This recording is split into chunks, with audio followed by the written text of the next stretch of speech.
As you can see, bullying is not pretty, and unfortunately, there's many people who experience it on a daily basis. In fact, more than 1/3 of adolescents reporting bullying report bias-based school bullying, as well as race-related bullying is more strongly associated with negative emotional and physical health.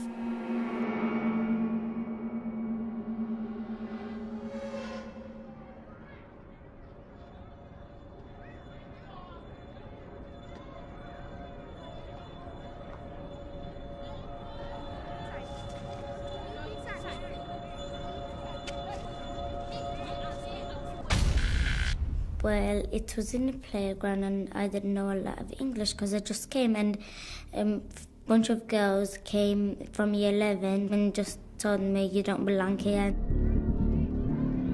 They started punching me, started slapping me, took my money.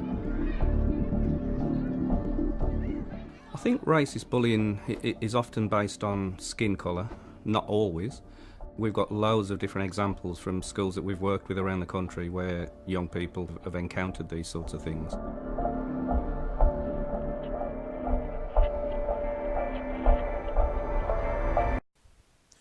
Racial bullying is a significant problem within today's culture. It is an attack on one's race, culture, ethnicity, and color. Race refers to an extremely imposed system of social categorizations and stratifications, as ethnicity can be defined as the distinct cultural norms and values of a social group. Racial bullying depicts these aspects through the use of one or more than one of the three major types of bullying. The first category is cyberbullying, which is the use of electronic communication to bully a person, typically by sending messages of intimidating or threatening nature.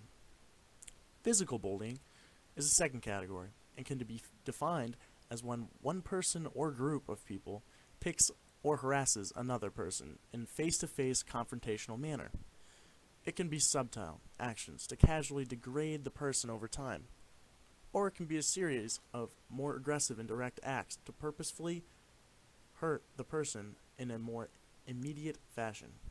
The last type is verbal bullying, which is a means of using words in a negative way, such as insulting, teasing, put-downs, and many more, all just to gain power over someone else's life or actions.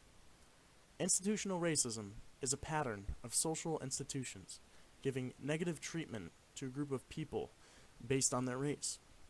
When thinking about racial bullying, many people primarily think of bullying that occurs in schools. Kids being racist to me.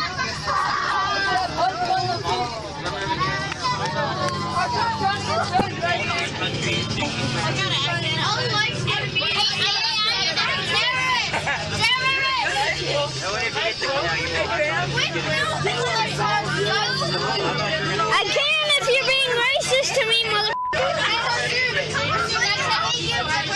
never gave you permission. We're going to court. We're going to court. You're going to court. Who cares? I don't care.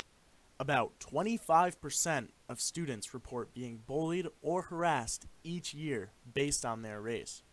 It is said that children cannot get a quality education if they don't first feel safe at school. Along with not meeting the basic need for safety, racial bullying can also result in reluctance to go to school, and even headaches, stomach pains, reduced appetite, shame, anxiety, irritability, aggression, and even depression. Bullying is a direct attack on a student's status, sense of belonging, and core identity, and often results in a low self-esteem. The effects of bullying often continue many years into adulthood. In the most extreme cases, targets have taken out their anger and despair through school shootings or even committing suicide. Racial bullying may have driven Ohio teen to suicide. A southeastern Ohio community is trying to make sense of the tragic death of 13-year-old Emily Grace Olson. Emily Grace died of a self-inflicted gunshot wound last week after years of bullying, her parents said. The Olsons adopted their daughter from China when she was just 9 months old. They believe racially charged taunts about her Chinese heritage and her love for camo were just some of the insults tossed her way from bullies in class and online. In an interview, Olson's father said he wants to know if the school did everything it could to stop the bullying. Despite the fact that the majority of racial bullying does not happen within schools, it also happens within other institutions such as workplaces and governments. Bullying is not subjected to any age, race, or place. A Labor Day poll by Zogby International showed that 37% of American workers, that's 54 million people, have been bullied at work. The survey showed that 72% of bullies are bosses. Joining me today on Northwest Notebook to discuss the findings is Dr. Gary Namey from the Workplace Bullying Institute located here in Bellingham. Doctor, thanks for being a guest on Northwest Notebook. Thanks for having me, Ty. So what surprises you most about the new survey?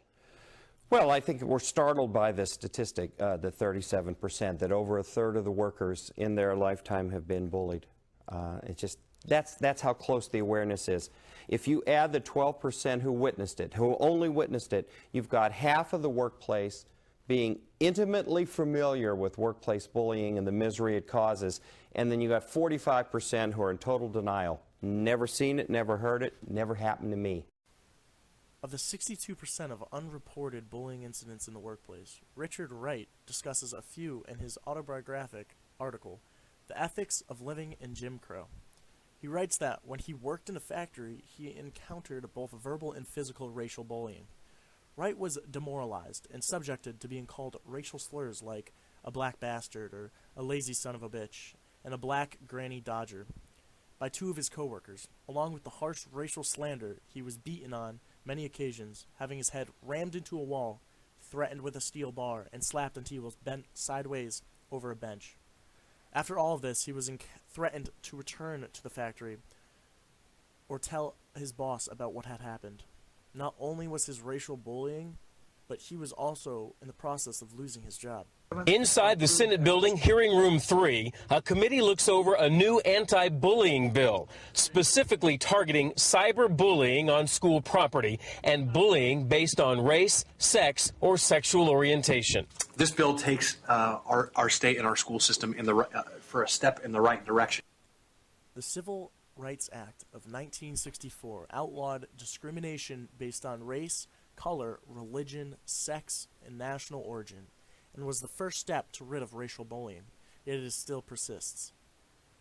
Other laws have been written in order to try and rid of this form of institutional racism, but many still await to be passed, if they have not already been vetoed.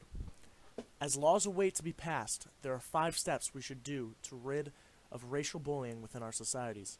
The first step is to recognize and respond. Students, parents, staff, and all other members of the community should be educated to take racial bullying seriously, shown how to recognize it, and informed that course of action should be taken, considering that all circumstances and variables. Second is learning how to create an open peer-to-peer dialogue about bullying and intolerance. The third step is to encounter bystanders to become upstanders. If someone knows how to stand up for themselves and for others, they will obtain the skills necessary to intervene and effectively deter racial bullying from persisting. Fostering safety and inclusion is the 4th step, which ensures that there are environments created where everyone can feel respected and where their identity is valued. The 5th and final step is to continue your education in your communities. Spread the word, and implementing these steps, it will help bring racial bullying to an end.